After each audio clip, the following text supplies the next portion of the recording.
আসসালামু আলাইকুম সবাইকে। তো আমাদের হচ্ছে 30 ডেজ কেমিস্ট্রি প্রোগ্রামের আজকে হচ্ছে লেকচার 8 এইচএসসি কেমিস্ট্রি ফার্স্ট পেপারের চ্যাপ্টার 3 এর উপরে। সো আজকে আমরা মেনলি আলোচনা করবো হচ্ছে পারমাণবিক ব্যাসার্ধের পার্ট 2 নিয়ে, অর্থাৎ আগের লেকচারে অর্থাৎ লেকচার 7 আমরা মেনলি পারমাণবিক ব্যাসার্ধের এই কি বলে পর্যায়ভিত্তিক ধর্মটাকে বর্ণনা করার জন্য আমরা নর্মালি দুইটা টার্ম নতুন নিয়ে আসছিলাম, একটা হচ্ছে ইফেক্টিভ নিউক্লিয়ার চার্জ আর একটা ছিল স্ক্রিনিং ইফেক্ট। সো আজকে আমরা এক্স্যাক্টলি দেখব যে স্ক্রিনিং ইফেক্ট বা ইফেক্টিভ নিউক্লিয়ার চার্জ জিনিসটা কি আসলেই, এবং সেটা আমরা কিভাবে মেজার করতে পারি। যদিও সেটার অ্যাকচুয়াল মেজারমেন্ট অনেক টাফ, বাট আমরা একটা জাস্ট বলতে পারো যে একটা রুল দেখাবো বা এক দুটা রুলস দেখাবো যেগুলোর মাধ্যমে আমরা মোটামুটি এজিউম করতে পারবো, অন্তত ধারণা নিতে পারবো যে আচ্ছা ঠিক আছে, এটা ডিফেক্টিভ নিউক্লিয়ার চার্জ এতটুকু হইতে পারে বা এটার স্ক্রিনিং ইফেক্টটা এতটুকু হইতে পারে। আচ্ছা, তোমরা এখানে দেখো এক দুটা নাম্বার দেওয়া আছে ফর কোর্সেস। তোমরা জানো কেমিস্ট্রি ফার্স্ট পেপারের পাশাপাশি কেমিস্ট্রি সেকেন্ড পেপারের কোর্স আছে, পেইড কোর্স। তার পাশাপাশি আমাদের biology first paper second paper দুইটারই ফুল কোর্স করা আছে। তুমি যদি ভর্তি হও তাহলে সব ভিডিও একসাথে পাওয়া যাবা। তার পাশাপাশি আমাদের হচ্ছে তোমার ম্যাথমেটিক্স ফার্স্ট পেপার সেকেন্ড পেপারের ফুল কোর্স আছে, তুমি ভর্তি হওয়ার সাথে সাথে সব ভিডিও পেয়ে যাবা। সো এটার জন্য তুমি যোগাযোগ করতে পারো, কিন্তু আমাদের হোয়াটসঅ্যাপ নাম্বার দেওয়া আছে এইটা, আর অথবা এফবি পেজ অথবা এফবি গ্রুপে তুমি জয়েন থাকতে পারো, অথবা এফবি পেজের ইনবক্সে তুমি নক দিতে পারো। ঠিক আছে, যাই হোক আমরা পড়াশোনা শুরু করি। দেখো আমরা আজকে মেইনলি ইফেক্টিভ নিউক্লিয়ার চার্জ এবং স্ক্রিনিং ইফেক্টটা নিয়ে কাজ করব। তো আমি আসলে দেখাতে চাচ্ছি যে অ্যাকচুয়াল সিচুয়েশনটা কী। তবে এই ক্ষেত্রে যারা লেকচার 7 দেখে আসছো তারা লেকচার 7-এর কিছু কথাকে একেবারে ভুলে যাইতে হবে। ওইখানে যেটা যেভাবে বুঝছো ওইভাবেই থাকুক। এখন আমরা নতুন করে আবার শিখি যে ইফেক্টিভ নিউক্লিয়ার চার্জ বা স্ক্রিনিং ইফেক্টটা কী। তো দেখো, যখন একটা পরমাণুর কথা চিন্তা করি, ধরো যে সোডিয়ামের কথা চিন্তা করলাম, এই সোডিয়ামের মধ্যে এখানে 11টা প্রোটন আছে। সো 11টা প্রোটনের পরে এখানে ধরো যে আমার এখানে একটা ইলেকট্রন আছে, এখানে একটা ইলেকট্রন আছে। প্রথম কক্ষপথে 2টা ইলেকট্রন, এরপরের কক্ষপথে হচ্ছে 8টা ইলেকট্রন, এখানে 8টা ইলেকট্রন আমি এভাবে দেখাই দিলাম। এরপরের কক্ষপথে হচ্ছে একটা ইলেকট্রন। ঠিক আছে, একটা ইলেকট্রন। আচ্ছা, 8টা এইভাবে না দেখাই, আমি একটু আলাদাভাবে দেখাই। এইভাবে না দেখাই, পুরোটাই সুন্দর করে দেখাই 8টা ইলেকট্রনকে। দেখো এদিকে 1টা 2টা 3টা 4টা 5টা 6টা 7টা 8টা ইলেকট্রন। ঠিক আছে, এটা হচ্ছে মোটামুটি সোডিয়ামের একটা, আমরা যদি বলি যে এটা একটা স্কেমেটিক ভিউ, যে এই স্কেমেটিক ভিউ দিয়ে আমরা দেখতে পারতেছি যে সোডিয়ামের ইলেকট্রন বিন্যাসে ইলেকট্রনগুলো কীভাবে সজ্জিত অবস্থায় আছে।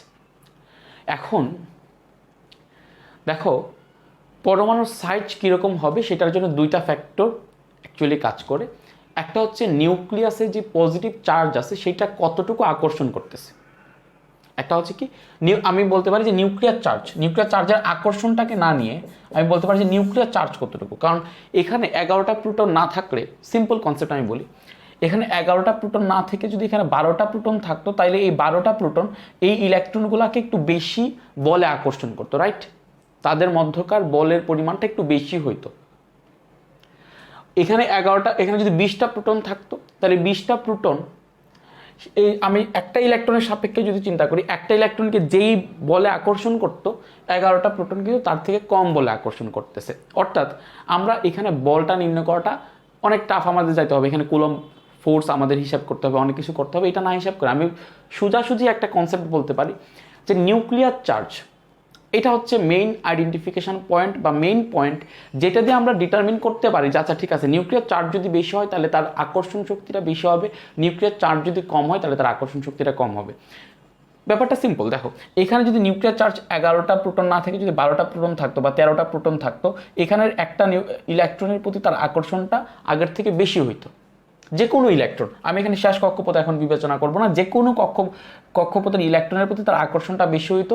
দ্যাট মিনস নিউক্লিয়ার চার্জ একটা ফ্যাক্টর যেটা ডিটারমিন করে যে তুমি শেষ কক্ষপথের কিংবা ভিতরের কক্ষপথের কিংবা যে কোনো কক্ষপথের ইলেকট্রনকে কতটুকু বলে আকর্ষণ করবে, সেটা কি বেশি বলে আকর্ষণ করবে নাকি কম বলে আকর্ষণ করবে, সেটা ডেসক্রাইব করার জন্য ফার্স্ট ইনিশিয়াল একটা ফ্যাক্টর হচ্ছে যে নিউক্লিয়ার চার্জ।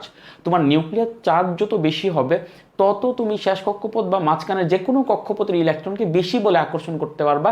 এটা ট্রু, এটা তোমাকে ধরে নিতে হবে। সো আমরা প্রথমেই দিলাম যে ফার্স্ট যে ফ্যাক্টরটা সেটা হচ্ছে নিউক্লিয়ার চার্জ। এবং এখানে আমি একটা কথা বলে নিতে চাই যে এইখানে যে নিউক্লিয়ার চার্জ আছে, এই 11টা যে প্রোটন আছে, এই 11টা প্রোটন কিন্তু প্রত্যেকটা ইলেকট্রনকেই সে আকর্ষণ করতেছে।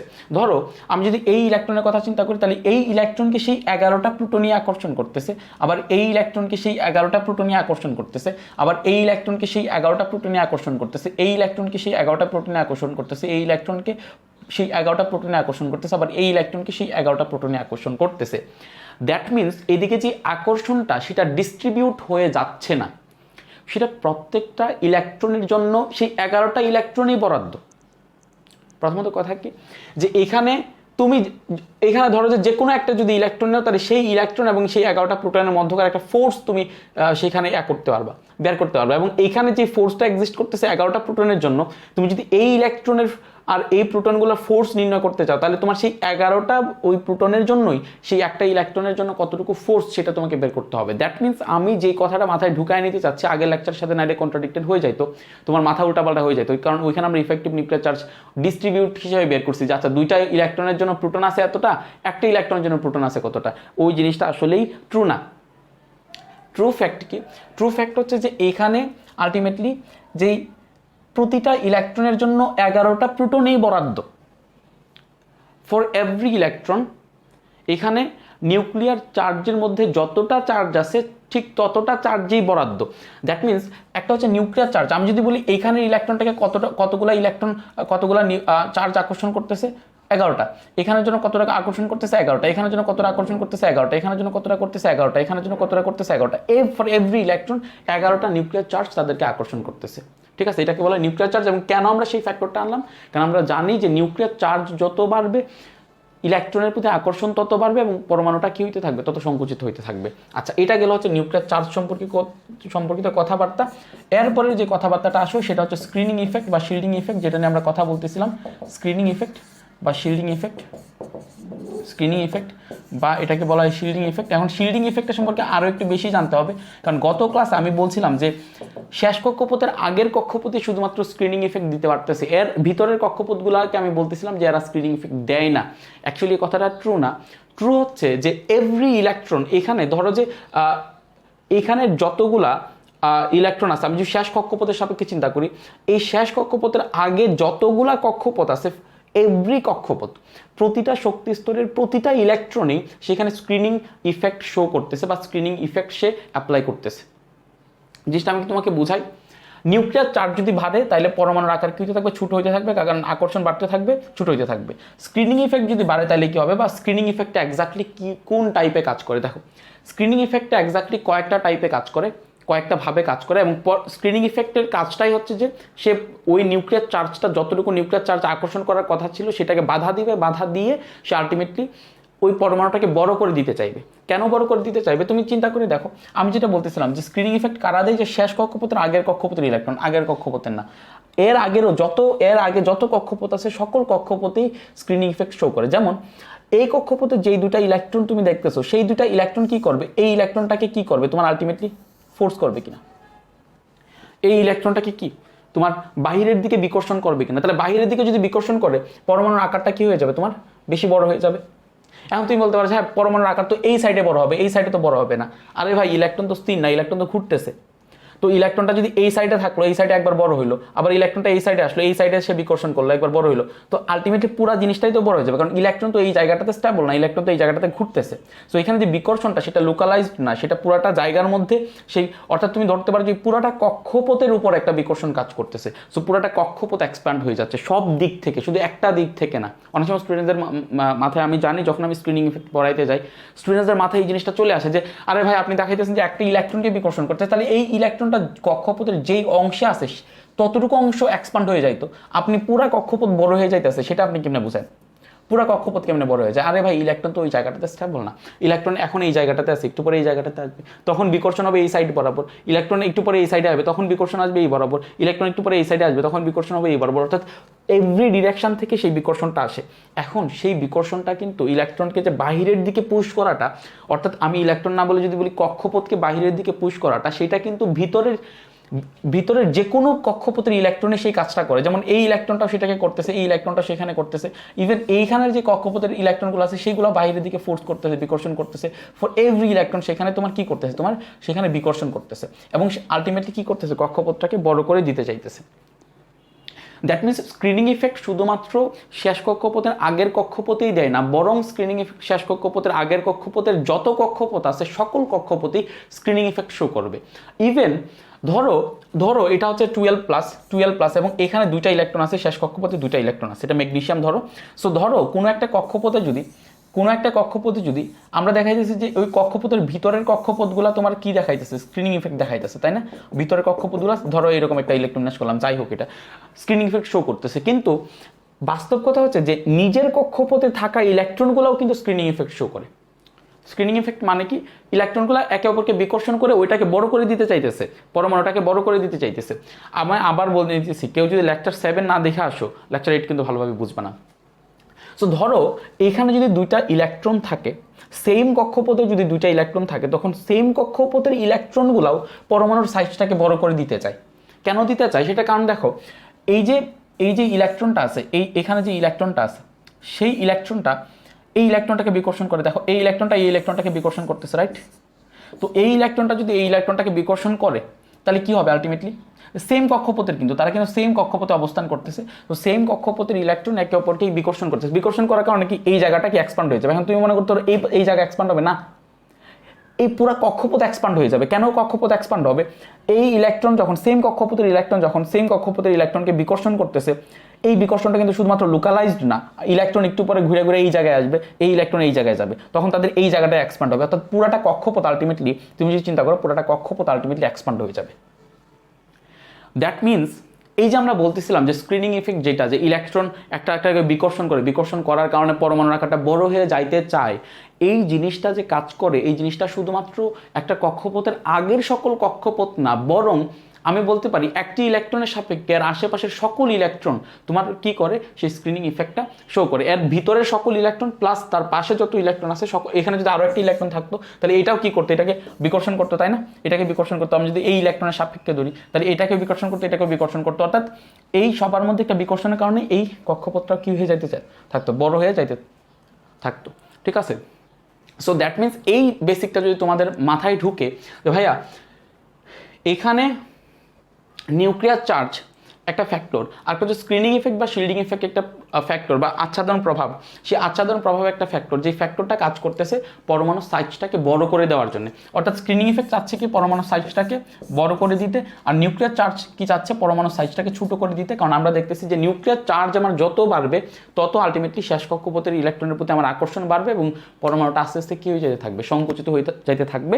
শুধুমাত্র শেষ কক্ষপথের ইলেকট্রনের প্রতি আকর্ষণ না, আগের সকল কক্ষপথের প্রতিও আকর্ষণ বাড়বে, যে কারণে সকল কক্ষপথই আলটিমেটলি আস্তে আস্তে সংকুচিত হয়ে যাবে।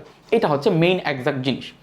এখন আমরা যে জিনিসটা ক্যালকুলেট করব সেই জিনিসটা হচ্ছে যে দেখো, দ্যাট মিনস আমি যদি এখানে তোমার 11টা প্রোটন দিই, ধরো এখানে আমি একটু আগে সোডিয়ামের যে বর্ণনাটা দিতেছিলাম সেই সোডিয়ামের বর্ণনাতে যাই, যে এখানে আমার ধরো যে সোডিয়াম আছে, আমি ধরতে বলতেছি যে সোডিয়ামের ধরো যে এখানে 11টা প্রোটন আছে, আর ধরো যে মাঝখানের কোনো কক্ষপথ নাই, এবং কোনো কক্ষপথ না থাকার কারণে এখানে যে একটা ইলেকট্রন আছে, সেই একটা ইলেকট্রনকে সেই 11টা কি করতেছে, 11টা প্রোটনই সেই ইলেকট্রনটাকে আকর্ষণ করতেছে, রাইট? মানে 11টা প্রোটনই সে কি করতেছে, এই ইলেকট্রনটাকে আকর্ষণ করতেছে। তার মানে আমি যদি বলি এইদিকে কতটা প্রোটন, আমি তোমাকে কোশ্চেন করলাম কতটা প্রোটন ইফেক্টিভলি একটা ইলেকট্রনকে আকর্ষণ করে, আনসার হচ্ছে 11টা প্রোটন ইফেক্টিভলি একটা ইলেকট্রনকে আকর্ষণ করতে পারতেছে। সমস্যাটা হয় যে আমি যখন মাঝখানে কক্ষপথ দিতে থাকবো তখন ইফেক্টিভনেস কমতে থাকবে সেই 11টা প্রোটনের। অর্থাৎ এই 11টা প্রোটন এইখানে দুইটা ইলেকট্রনকে আকর্ষণ করলো, ধরো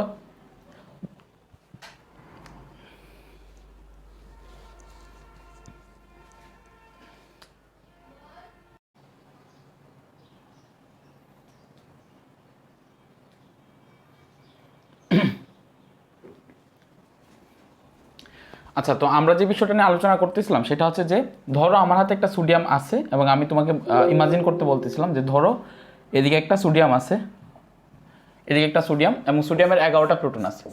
সো 11টা প্রোটন থাকার পরে এদিকে যদি কোনোই মাঝখানে যদি কোনো কক্ষপথ না থাকে, একটা ইলেকট্রন থাকে, তখন আমরা বলতে পারি যে এই 11টা প্রোটনই ওই একটা ইলেকট্রনকে ইফেক্টিভলি আকর্ষণ করতে পারতেছে। অর্থাৎ তার যতটুকু আকর্ষণ করার ক্ষমতা ততটুকুই সে আকর্ষণ করতে পারতেছে, এখানে কোনো ধরনের আকর্ষণ কমতেছে না। অর্থাৎ আমরা বলতে পারি এদিকে ইফেক্টিভ নিউক্লিয়ার চার্জ আর নিউক্লিয়ার চার্জ হচ্ছে সমান, ঠিক আছে। কিন্তু প্রবলেমটা হয় যখন আমি মাঝখানে তোমার অন্যান্য কক্ষপথ দেওয়া শুরু করবো এবং সেইখানে ইলেকট্রন রাখবো। ধরো মাঝখানে একটা কক্ষপথ দিলাম, সেখানে আমি 2টা ইলেকট্রন দিলাম। তখন এতটুকু সত্য যে আমার এই ইলেকট্রনটার জন্য 11টা প্রোটন বরাদ্দ ছিল, বাট এই ইলেকট্রনটার জন্য 11টা প্রোটনের অ্যাকচুয়ালি 11টা প্রোটন বরাদ্দ ছিল না, মানে 11টা প্রোটনের আকর্ষণ বল মানে বরাদ্দ ছিল।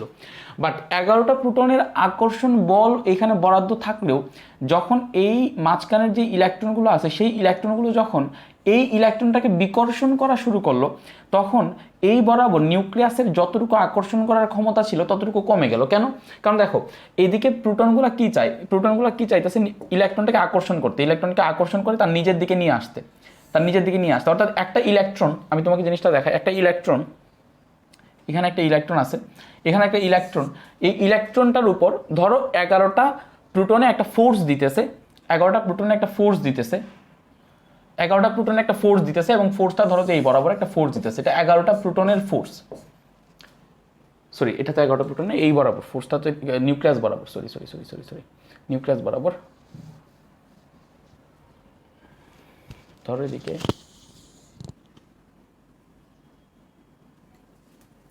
হচ্ছে 11টা প্রোটন,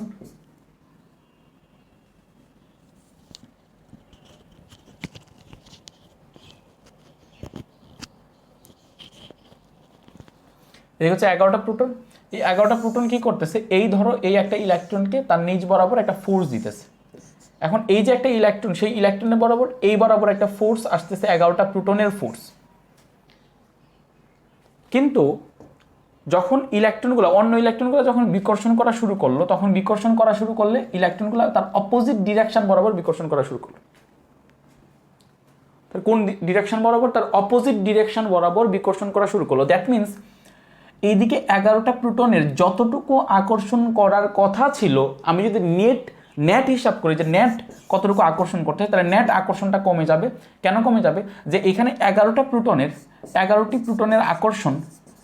প্রোটনের আকর্ষণ মাইনাস টোটাল মানে নেট আকর্ষণ কতটুকু, 11টি প্রোটনের আকর্ষণ মাইনাস এই যতটুকু বিকর্ষণ ছিল সেই বিকর্ষণটা,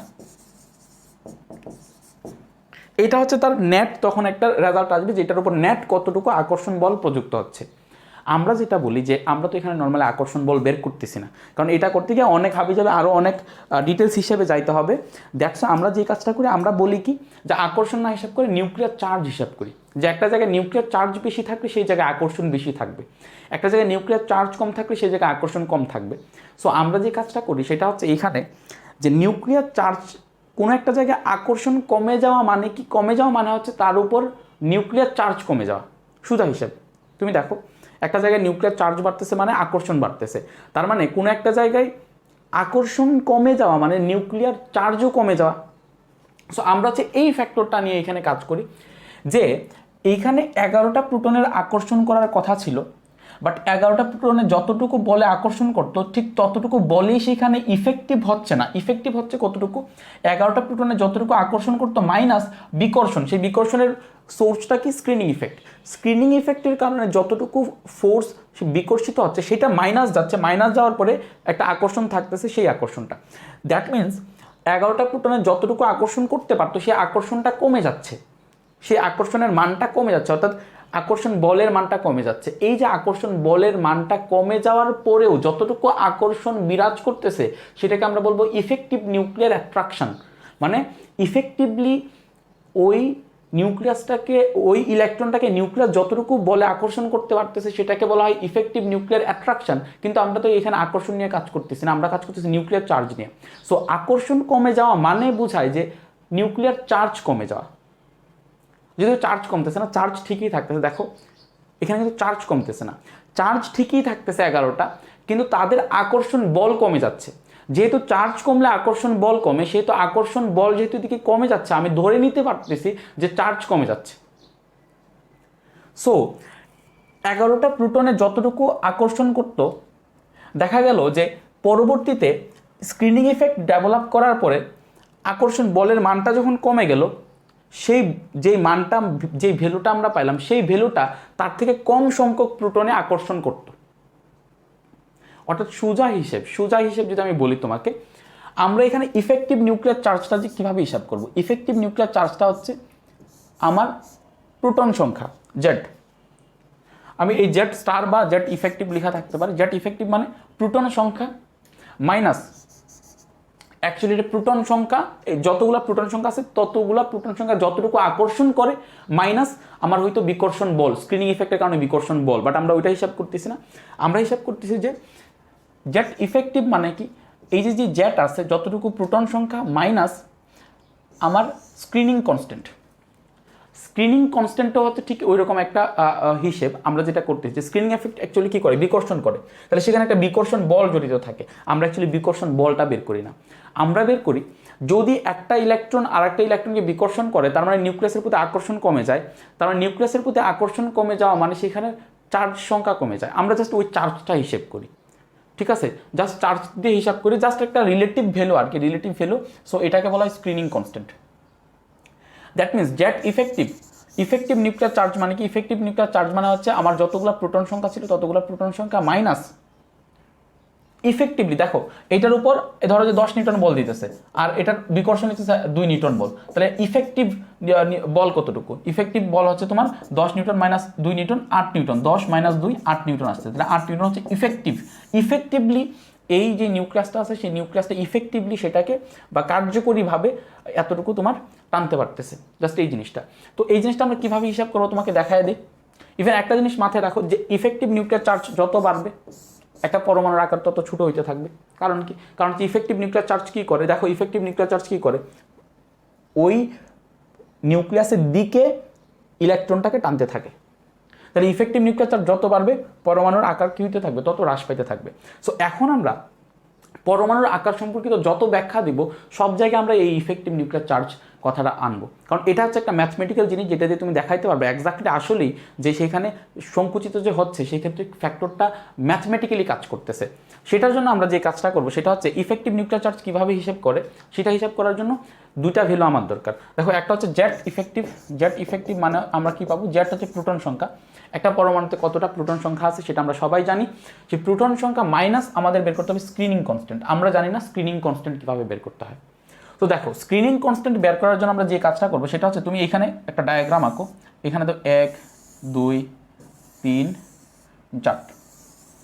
এই স্ক্রিনিং কনস্ট্যান্টের জন্য আমরা যেটা করবো সেটা হচ্ছে যে এখানে আমরা এরকমভাবে কয়েকটা ঘর দিব, দেওয়ার পরে এই সবার বাইরেটা হচ্ছে সর্ববহিস্থ শক্তিস্তরটাকে আমরা কি বলি, এন, তাই না, এন শক্তিস্তর, অর্থাৎ সব থেকে বাইরের শক্তিস্তর যেটা হচ্ছে কি তোমার এন। তো এনের পরে এনের আগের শক্তিস্তর কি, এনের আগের শক্তিস্তর কোনটা হবে, এনের আগের শক্তিস্তর হবে তোমার n মাইনাস 1, এর আগের শক্তিস্তর হবে n মাইনাস 2, এর আগের শক্তিস্তর হবে n মাইনাস 3, অর্থাৎ এটা যদি 4 নম্বর শক্তিস্তর হয় এটা 3 নম্বর শক্তিস্তর, এটা 2 নম্বর শক্তিস্তর, এটা 1 নম্বর শক্তিস্তর, এই আর কি। আচ্ছা, তো তুমি এখানে ভ্যালু লেখো, এখানে লিখো 0.35, এখানে লিখো 0.85, এখানে লিখো 1, এখানে লিখো 1। আর এখান দিয়ে আরেকটা কাজ করো, এখান দিয়ে তুমি সেম কাজটা করো বাট একটু ডিফারেন্ট ওয়েতে কাজটা করবে। এখান দিয়ে কাজটা করবো হচ্ছে তোমার এখানে লিখো 0.35, তারপরে সবগুলো 1, এই যে 1 1 1। এখন দেখো এই যে এইখানে আমরা কিভাবে হিসাব করো তোমাকে জিনিসটা দেখাই। এখানে তোমার এই যে পোর্শনটা আছে 0.35 দেন 0.85 দেন 1 1, আর এইদিকে আলাদা একটা পোর্শন পাইছি 0.35 1 1 1। এগুলো হচ্ছে লিখো, এগুলো হচ্ছে এস এবং পি অরবিটালের ইলেকট্রনের জন্য। তোকে মানগুলো বের করে দেখায় তাহলে তুমি বুঝতে পারবে ইলেকট্রনের জন্য। আর এগুলো হচ্ছে তোমার ডি এবং এফ অরবিটালের ইলেকট্রনের জন্য, একটা হচ্ছে তোমার এস ও পি অরবিটালের ইলেকট্রনের জন্য, আরেকটা হচ্ছে তোমার ডি ও এফ অরবিটালের ইলেকট্রনের জন্য। এটা কত 0.35, তারপরে 1 1 1, এটা 0.35 0.85, তারপরে 1 1 1। আচ্ছা 1 1 যেটা আমি দেখি স্ক্রিনিং কনস্ট্যান্ট আমরা এখন কীভাবে বের করব। ধরো আমাকে দিছে বেরিলিয়ামের স্ক্রিনিং কনস্ট্যান্ট, বেরিলিয়ামের ইফেক্টিভ নিউক্লিয়ার চার্জ বের করো। তো বেরিলিয়ামের যখন ইফেক্টিভ নিউক্লিয়ার চার্জ বের করতে যাব তখন কি করবো, বেরিলিয়ামের ইলেকট্রন বিন্যাস করবো শুরুর দিকে। ধরো বেরিলিয়াম, এটা বেরিলিয়াম 4, এটা হচ্ছে তোমার আসে 1s2, তারপরে আসে কত 2s2। তার মানে সর্ববহিষ্ঠ শক্তি স্তরকে আমরা কি বলি, সর্ববহিষ্ঠ শক্তি স্তরকে আমরা বলি n, এর আগেরটারে বলি n-1।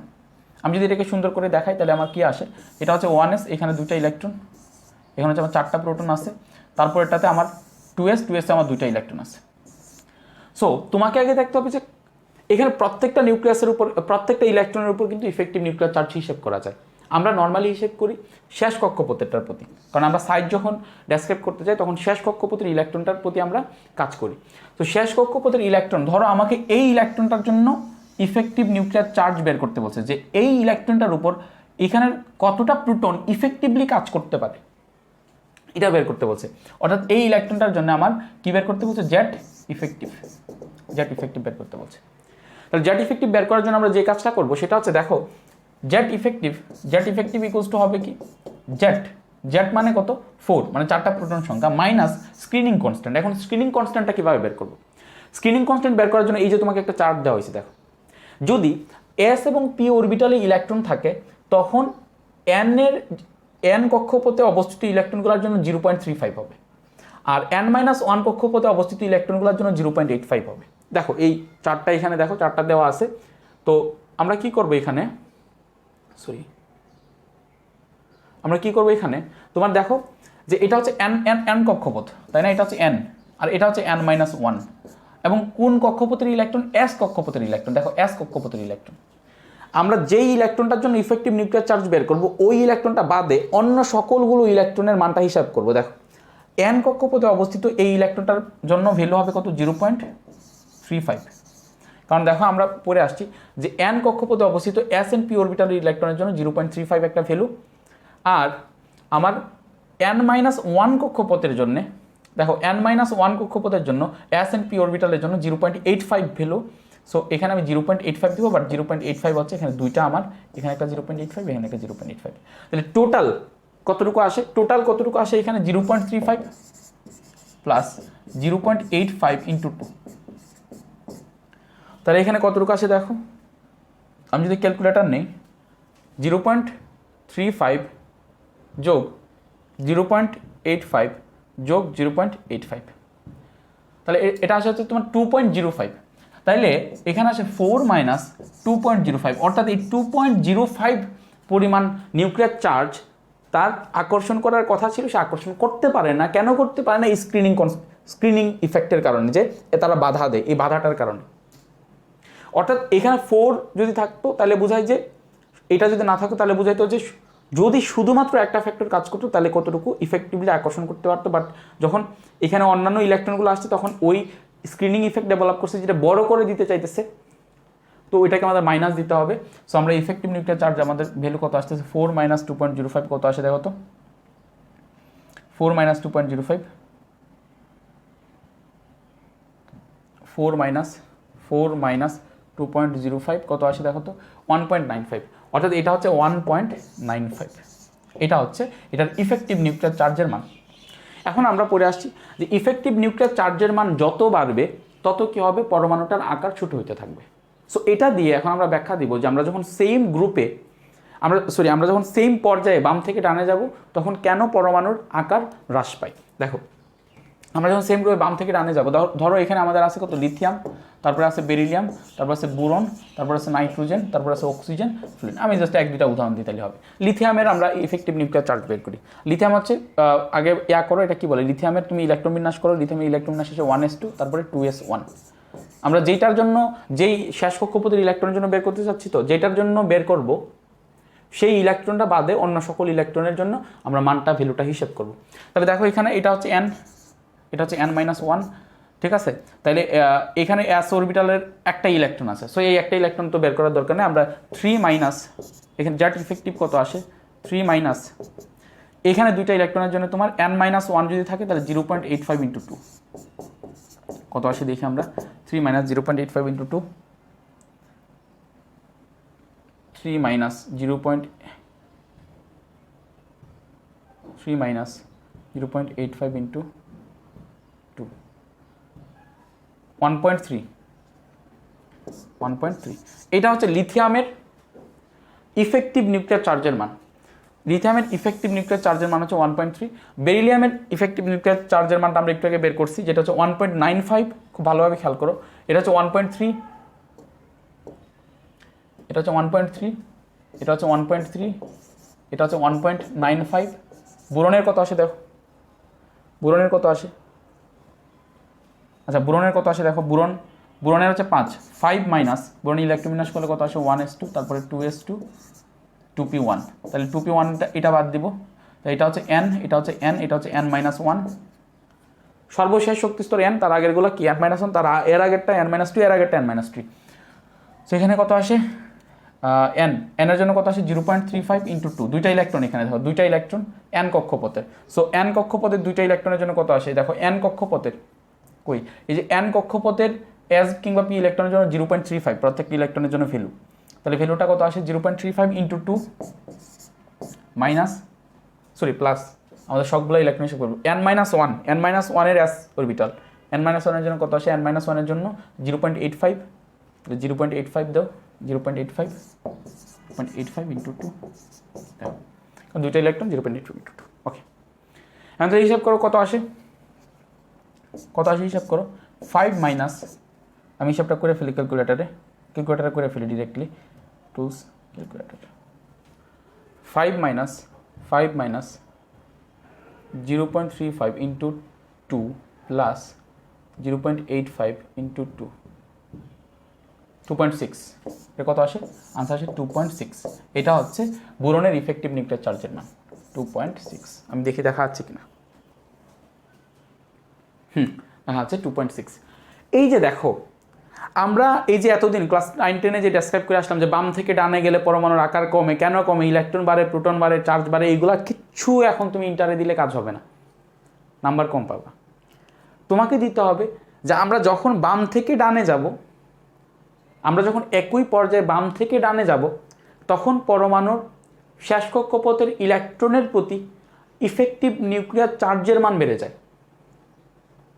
কি দিবা, পরমাণুর শেষ কক্ষপথের ইলেকট্রনের প্রতি ইফেক্টিভ নিউক্লিয়ার চার্জের মান বেড়ে যায়। এবং এই যে ইফেক্টিভ নিউক্লিয়ার চার্জের মান বেড়ে যায়, সেই জন্যই আমরা যখন বাম থেকে এবং আমরা জানি ইফেক্টিভ নিউক্লিয়ার চার্জের মান যত বাড়বে, পরমাণুর শেষ কক্ষপথের ইলেকট্রনের প্রতি নিউক্লিয়াসের আকর্ষণ তত বাড়বে। এবং একটা নিউক্লিয়াসের আকর্ষণ শেষ কক্ষপথের ইলেকট্রনের প্রতি যতটুকু বাড়বে, তত পরমাণুটি সংকুচিত হবে বা ছোট হয়ে যাবে, পরমাণুর আকার ছোট হবে, পরমাণুর ব্যাসার্ধ ছোট হবে, পরমাণুর সাইজ ছোট হবে, পরমাণুর আকৃতি ছোট হবে, সব কিছু। দ্যাট মিনস তোমাকে ব্যাখ্যাটা এখন এইভাবে দিতে হবে যে আমরা যখন বাম থেকে ডানে যাই, তখন কি হয়, ইফেক্টিভ নিউক্লিয়ার চার্জের মান কমে যায়, বেড়ে যায়। ইফেক্টিভ নিউক্লিয়ার চার্জের মান বেড়ে যাওয়ার কারণে পরমাণুর আকার ছোট হয়ে যায়। এই ব্যাখ্যা তোমাকে দিতে হবে। এবং এইটা দিয়ে আমরা আরও তোমাদের কয়েকটা ব্যাখ্যা দিব। যেমন তোমার ধরো যে পরীক্ষার হলে আসতে পারে যে ধরো আমার হাতে সোডিয়াম আছে, সোডিয়াম এবং সোডিয়াম প্লাস, এই দুইটির মধ্যে কোনটি বড় কোনটি ছোট। তাহলে তুমি সুন্দর করে লিখো, সোডিয়ামের ইলেকট্রন বিন্যাস করো। সোডিয়ামের ইলেকট্রন বিন্যাস কত আসে 1s2, তারপরে 2s2, তারপরে কত 2p6, তারপরে কত আসে 3s1। তো আমরা শেষ কক্ষপথের জন্য ইফেক্টিভ নিউক্লিয়ার চার্জের মান বের করবো, শেষ কক্ষপথের একটা ইলেকট্রনের জন্য। তো এটা হচ্ছে n, এটা হচ্ছে n-1, এটা হচ্ছে n-2। তো দেখো সোডিয়ামের ইফেক্টিভ নিউক্লিয়ার চার্জের মান কত হয়, সোডিয়ামের ইফেক্টিভ নিউক্লিয়ার চার্জের মান আসে হচ্ছে তোমার z, অর্থাৎ 11 minus z effective equals to 11 minus, এখানে তোমার n কক্ষপথের, তো এই ইলেকট্রনটা বাদ যাবে, কারণ আমরা একটা ইলেকট্রন ছাড়া যত ইলেকট্রন আছে বাকি সকল ইলেকট্রনের জন্য কাজ করবো। তো এই ইলেকট্রন ছাড়া বাকি সকল ইলেকট্রনের জন্য যদি কাজ করি, n-1 এর যদি p ইলেকট্রন, কটা 6টা, দুটো 8টার জন্য হবে তোমার s and p ইলেকট্রনের জন্য n-1 এর জন্য আসে 0.85 ইন্টু 8 প্লাস দো n-2 এর জন্য কত আসে, n-2 এর জন্য মোস্ট প্রবলি 1, n-2 এর জন্য 1, আচ্ছা n-2 এর জন্য 1, n-2 এর জন্য কত আসে 1, তাহলে হচ্ছে 1, তাহলে 2 ইন্টু 1, দেখো কত আসে answer 11 minus 0.85 into 8 plus 2 into 1, 2.2। এটা হচ্ছে সোডিয়ামের ইফেক্টিভ নিউক্লিয়ার চার্জের মান। এখন আমরা বের করি সোডিয়াম প্লাসের ইফেক্টিভ নিউক্লিয়ার চার্জের মান কত। সোডিয়াম প্লাসের ইফেক্টিভ নিউক্লিয়ার চার্জের মান কত। সোডিয়াম প্লাসের ইফেক্টিভ নিউক্লিয়ার চার্জের মান যদি আমাকে বের করতে হয়, সোডিয়াম প্লাস মানে কি ইলেকট্রন বিন্যাস করো, তাহলে 1s2, তাহলে 2s2, তারপরে 2p6। আচ্ছা, এখানে অবশ্যই তুমি এটাও ব্যাখ্যা দিবা যে এখানে অলরেডি একটা কি কমে যায়, একটা তোমার শক্তি স্তরে কমে যায়। দেখো এখানে সোডিয়াম প্লাস মানে এখান থেকে একটা ইলেকট্রন দান গেছে, তো একটা শক্তি স্তরই তো নাই এখানে, 3s1 নাই, তো এমনি সোডিয়াম ক্যাটায়নের আকার ছোট হবে। বাট তারপরেও তুমি এইটার সাথে পাশাপাশি আরও একটা ব্যাখ্যা দিয়ে দাও যে সোডিয়াম থেকে সোডিয়াম প্লাসে ইফেক্টিভ নিউক্লিয়ার চার্জের মান বেড়ে যায়। সো ইফেক্টিভ নিউক্লিয়ার চার্জের মান বেড়ে যাওয়ার কারণে শেষ কক্ষপথের ইলেকট্রনের প্রতি আকর্ষণ বেড়ে যায়। আকর্ষণ বেড়ে যাওয়ার কারণে আলটিমেটলি কী হয়, পরমাণুর ওই ক্যাটায়নের আকারটা ছোট হয়ে যায়। তাহলে দেখো আমরা যদি এইখানের পি অরবিটালের একটা ইলেকট্রনের জন্য আমরা বের করবো, তাহলে একটা ইলেকট্রন হলে বাকি সকল ইলেকট্রন, এটা হচ্ছে n, এটা হচ্ছে তখন n, এটা হচ্ছে কি n-1। তো এখানে যে একটা ইলেকট্রন আছে সেই একটা ইলেকট্রনের জন্য আমরা যেটা করতে যাচ্ছি, সো একটা ইলেকট্রন যদি আমরা বাদ দিই তাহলে পিতে কয়টা ইলেকট্রন, 6টা ইলেকট্রন, একটা বাদ দিলে 5টা ইলেকট্রন থাকে। তাহলে এখানের 5টা ইলেকট্রন আর এখানে 2টা ইলেকট্রন, সো 5টা ইলেকট্রন আর 2টা ইলেকট্রনের জন্য ভ্যালু কত আসে, এটা তো এখন n, তাহলে 5টা ইলেকট্রন আর 2টা ইলেকট্রনের জন্য ভ্যালু কত আসে দেখো তো, তোমার 7টা ইলেকট্রনের জন্য n এর কত ভ্যালু কত, 0.35 না, এর ভ্যালু হচ্ছে 0.35 n এর ভ্যালু। 7টা ইলেকট্রনের জন্য দেখো 7টা ইলেকট্রনের জন্য কত আসে তোমার, আমি দিব সোডিয়ামের প্রোটন সংখ্যা তো 11ই আছে, মাইনাস 7টা ইলেকট্রন 7 × 0.35 প্লাস এটা n-1 এর জন্য, n-1 এর জন্য 0.85, সরি n-1 এর জন্য 0.85 মনে হয়, n-1 0.85, দাও 0.85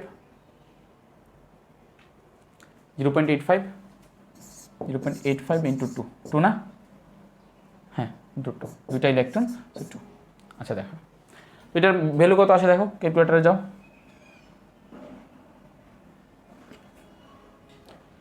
7 ×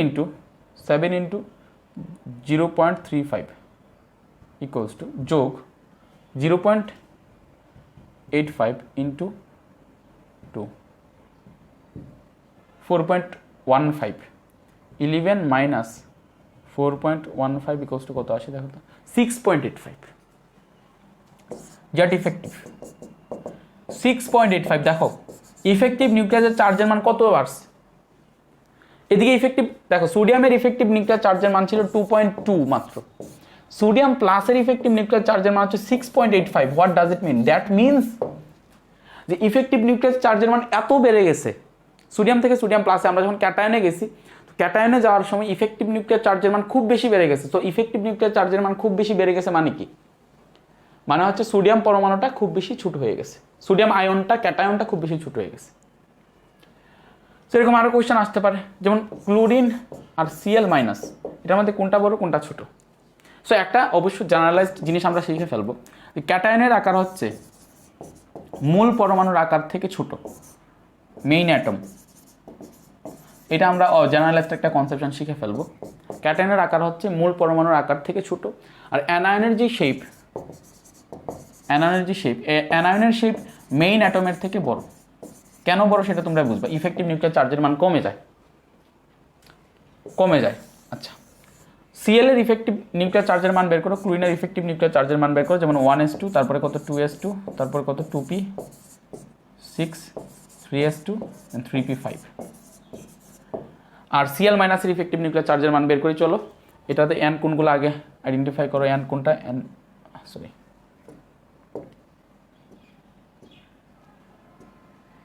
এটা হচ্ছে n, এটা হচ্ছে n-1, এটা হচ্ছে n-2,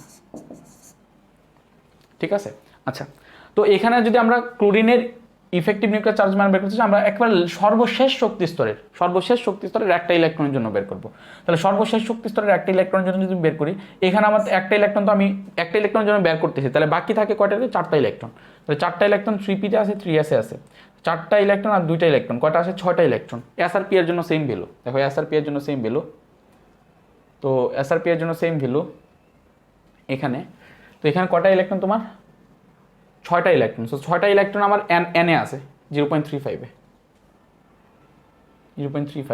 তো তাহলে ক্লোরিনের জন্য ভ্যালু কত আসে দেখো তো 17 মাইনাস জেড ইফেক্টিভ 17 মাইনাস 6টা ইলেকট্রনের জন্য, এখানে 4 আর 2 6, 6টা ইলেকট্রনের জন্য 6 × 0.35। আচ্ছা, তারপরে প্লাস আমার এখানে আরো কয়টা ইলেকট্রন, 6 দিয়ে 8টা ইলেকট্রন, 8টা ইলেকট্রনের জন্য n-1 অর্থাৎ 0.85 × 8 প্লাস n-2 এর জন্য কত 1 2 × 1, দুইটা ইলেকট্রন 2 × 1 কত আসে দেখো তো, ক্যালকুলেটর নাও, tools calculator. 17 minus 6 × 0.35 plus 0.85 × 8 plus 2 6.1। তাহলে এই ইফেক্টিভ ভ্যালু আছে 6.1। দেখো খুব ভালোভাবে চিন্তা করো, ক্লোরিন পরমাণুর শেষ কক্ষপথের একটা ইলেকট্রনের জন্য ইফেক্টিভ নিউক্লিয়ার চার্জের মান হচ্ছে 6.1। আচ্ছা, ক্লোরিন আয়নের জন্য আমরা দেখি, ক্লোরিন আয়ন মানে ক্লোরিন কী করলো, একটা ইলেকট্রন গ্রহণ করলো। একটা ইলেকট্রন যদি ক্লোরিন গ্রহণ করে তাহলে এখানে সব কিছুই ঠিক আছে, দেখো ক্যালকুলেশন ঠিকই থাকবে, জাস্ট এখানে একটা ইলেকট্রন আসবে, 3p6 হবে এটা, তাই না, 3p6 হবে, এখানে সে একটা ইলেকট্রন গ্রহণ করলো। তাইলে আমি যদি হিসাবটা যদি করি 3p6 3s2 সকল হিসাব আর বাকি সব হিসাব ঠিক আছে, সমস্যা নেই কোনো জায়গায়। আমি যদি এখানে একটা ইলেকট্রনের জন্য বের করি, বাকি থাকে কয়টা ইলেকট্রন, আমার আরও 5টা ইলেকট্রন বাকি থাকে, তাহলে 5টা ইলেকট্রন বাকি থাকে, 5টা আর 2টা 7টা ইলেকট্রন হয় এখানে আমার, যেখানে আমি 6টা ইলেকট্রন দিচ্ছি। দেখো আগে এখানে একটা ইলেকট্রনের জন্য বের করলে আমি 5টা ইলেকট্রন থেকে একটা ইলেকট্রনকে সরাই দিব, বাকি ইলেকট্রনগুলোর জন্য বের করলে এখানে 3p আর 3s এর টোটাল ইলেকট্রন থাকে, এখানে থেকে 4টা, এখানে থেকে 2টা, 6টা। এখানে যখন আমি 3p6 ইলেকট্রন হইলো, তখন যদি আমি একটা ইলেকট্রনের জন্য বের করি তাহলে ওই একটা ইলেকট্রন কিন্তু আমি সরাই রাখবো, তাহলে বাকি থাকে কয়টা ইলেকট্রন, এখানে 5টা আর এখানে 2টা, কয়টা 7টা, তাহলে 7টা ইলেকট্রন। আমি জাস্ট ক্যালকুলেশনটা এদিকে চেঞ্জ করে এদিকে জাস্ট 7 দিয়ে দিব, 7 × 0.35, আর সব কিছু ঠিক আছে, দেখো সব ইলেকট্রন বিন্যাস ঠিক আছে। সো এখানে দেখো 17 মাইনাস 7 × 0.35 যোগ 0.85 × 8 যোগ 2, দেখো 5.75। দেখো ক্লোরিন আয়নের জন্য ইফেক্টিভ নিউক্লিয়াসের মান আছে 5.75। দেখো ক্লোরিন পরমাণুতে ইফেক্টিভ নিউক্লিয়ার চার্জের মান কত ছিল 6.1, ক্লোরিন আয়নে ইফেক্টিভ নিউক্লিয়ার চার্জের মান কত 5.75।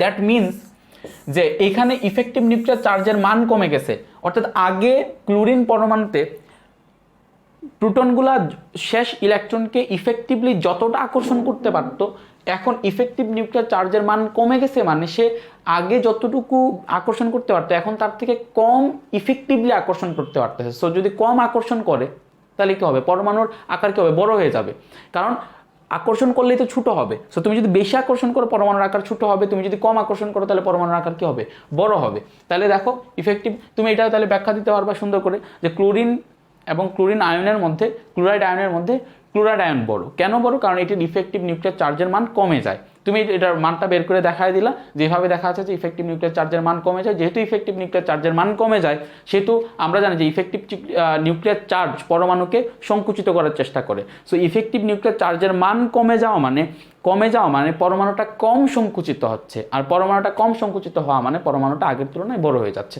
সো এটাই তোমাকে আমি দিতেছিলাম।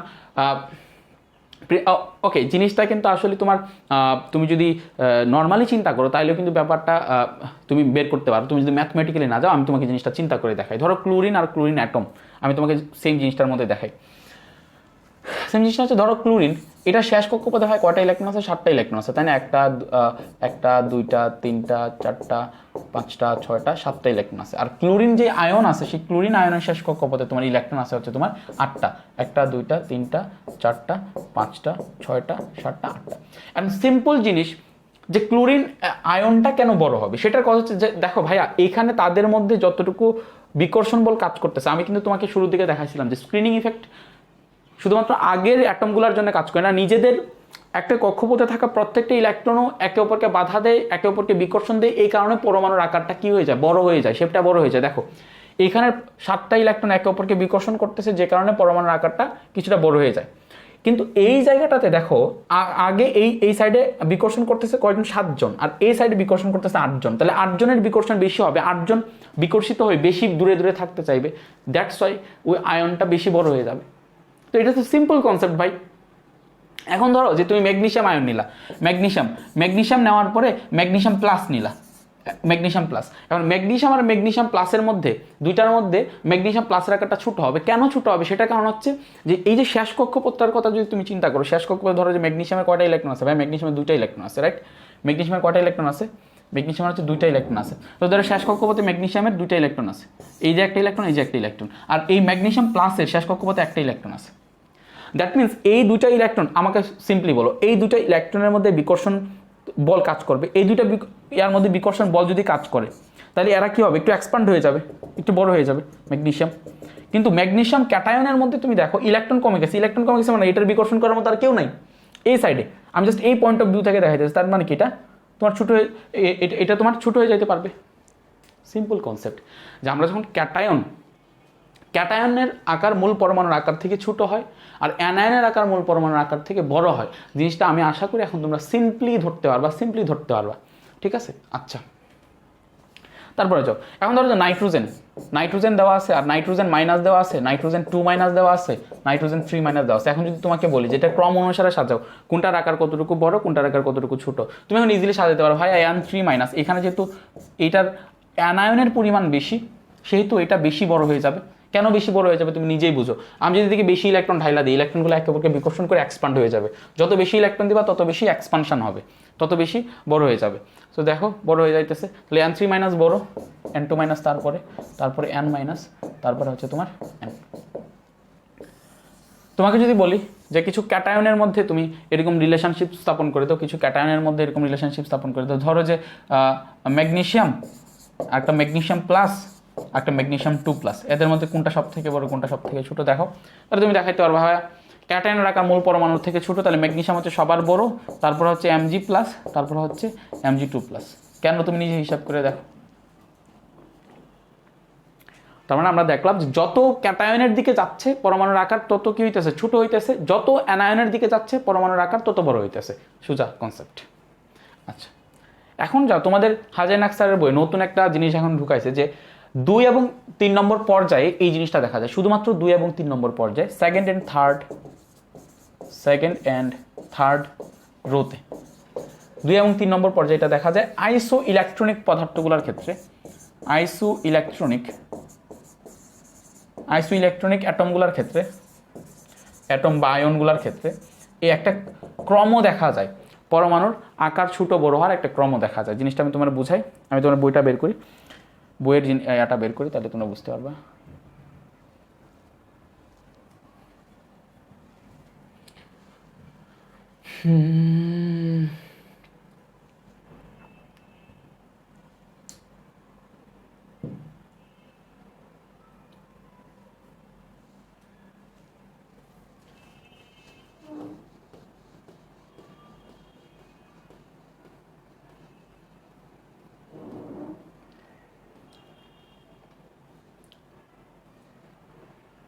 এই যে এটা দ্বিতীয় পর্যায়ের অ্যানায়ন সমূহ, তৃতীয় পর্যায়ের ক্যাটায়ন সমূহের মধ্যে আইসো ইলেকট্রনিক একটা সম্পর্ক দেখা যায়। আইসো ইলেকট্রনিক সম্পর্ক মানে সবার মধ্যে ইলেকট্রন সংখ্যা সেম থাকবে। সবার মধ্যে কি থাকবে? তোমার ইলেকট্রন সংখ্যা সেম থাকবে। তো সবার মধ্যে যদি ইলেকট্রন সংখ্যা সেম থাকে মানে তখন তাদের মধ্যে একটা বিন্যাস দেখা যায়। বিন্যাসটা আমি তোমার দেখাইতেছি। যেমন ধরো আইসো ইলেকট্রনিক পদার্থ মানে কি? আইসো ইলেকট্রনিক পদার্থ মানে যাদের সকলের ইলেকট্রন সমান। যেমন ধরো N3 মাইনাস, এই N3 মাইনাসের ইলেকট্রন কয়টা হয়? নাইট্রোজেনের ইলেকট্রন হচ্ছে 7টা, আরও সে 3টা ইলেকট্রন গ্রহণ করলে টোটাল ইলেকট্রন হয় তার 10টা। আবার O2 মাইনাস, ভাই O2 মাইনাস মানে কি? O2 মাইনাস হচ্ছে ভাই অক্সিজেনের ইলেকট্রন হচ্ছে 8টা, আরও 2টা ইলেকট্রন গ্রহণ করলে হয় 10টা, ঠিক আছে? তারপরে F মাইনাস, এটার ইলেকট্রন কত ভাইয়া? এটার ইলেকট্রন হচ্ছে তোমার আলটিমেটলি কত? এটার ইলেকট্রন হচ্ছে তোমার এমনি 9টা ইলেকট্রন, আরও একটা ইলেকট্রন গ্রহণ করে 10টা ইলেকট্রন। আবার ধরো যে সোডিয়াম প্লাসের ইলেকট্রন, এমনি সোডিয়ামের 11টা ইলেকট্রন, একটা ইলেকট্রন দান করে দিলে ইলেকট্রন হয় 10টা। ম্যাগনেসিয়াম 2 প্লাস ইলেকট্রন হয় কটা? 10টা। অ্যালুমিনিয়াম 3 প্লাস ইলেকট্রন কয়টা হয়? 10টা। সো এই যে এদেরকে বলা হয় আইসো ইলেকট্রনিক সাবস্টেন্স বা আয়ন, আইসো ইলেকট্রনিক আয়ন। আইসো ইলেকট্রনিক আয়ন মানে আইসো মানে হচ্ছে সেম, ইলেকট্রনিক মানে তাদের মধ্যে সেম সংখ্যক ইলেকট্রন এক্সিস্ট করতেছে।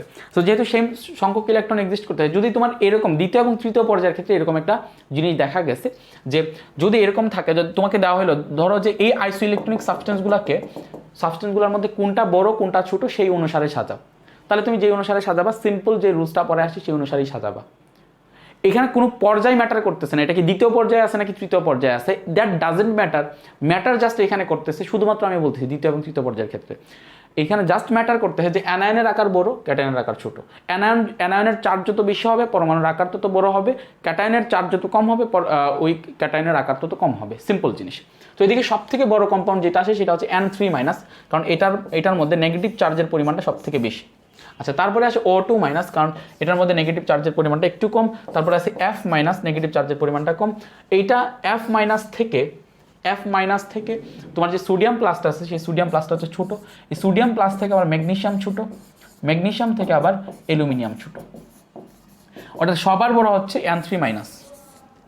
তারপরে আবার সবার ছোট হচ্ছে Al3+, কারণ ক্যাটায়নের ক্ষেত্রে যত বেশি চার্জ বাঁচতে থাকবে অ্যাটমটা তত ছোটো হইতে থাকবে এবং সেটা ছোটো হইতে ছোটো হয়ে যায়, সবার ছোটো। জাস্ট সিম্পল রুলসটাতে তুমি সাজায় দিবা, ঠিক আছে। এটা এখন নতুন যেহেতু ঢুকাইছে তোমাদের এখন দিয়ে দিতে পারে পরীক্ষার মধ্যে, এটা এখন দিয়ে দিতে পারে, এই জিনিসটা একটু মাথায় রাখো, ঠিক আছে। এটা এখন দিয়ে দিতে পারে পরীক্ষা, এই জিনিসটা মাথায় রাখো। আচ্ছা, এখন আমরা যেটাতে যাব সেটা হচ্ছে যে তারপরে আমরা কি করব, দেখো আরেকটা জিনিস আমি তোমার দেখাই।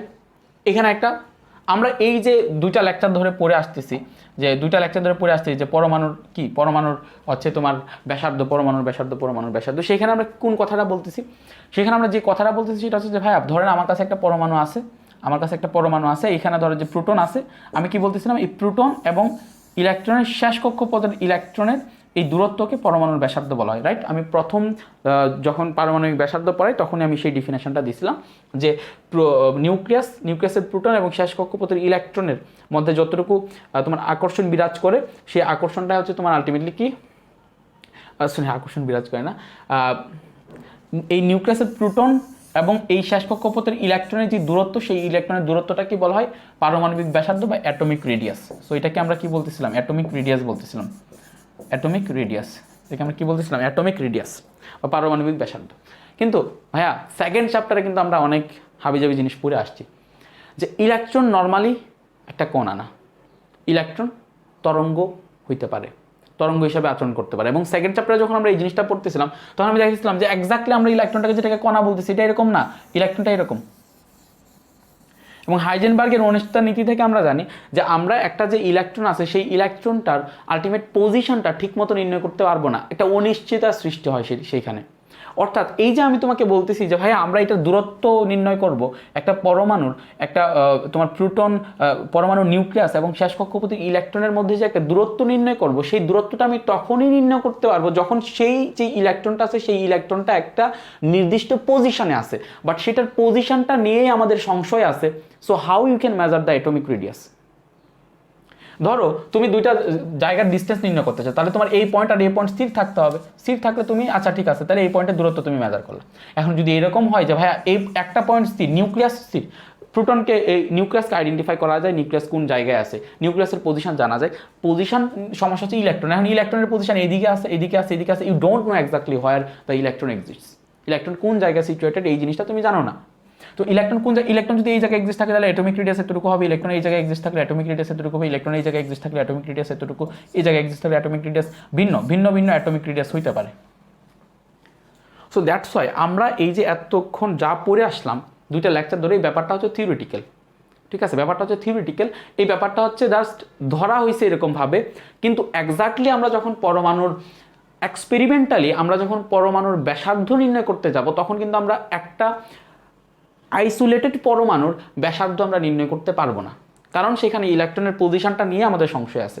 দ্যাটস হোয়াই আমরা যখন আমরা আমাদের কি নির্ণয় করার দরকার পড়ে, পারমাণবিক ব্যাসার্ধ নির্ণয় করার দরকার পড়ে, তখন আমরা ওই আইসোলেটেড কোনো পারমাণবিক ব্যাসার্ধ নির্ণয় করি না, বরং আমরা এমন একটা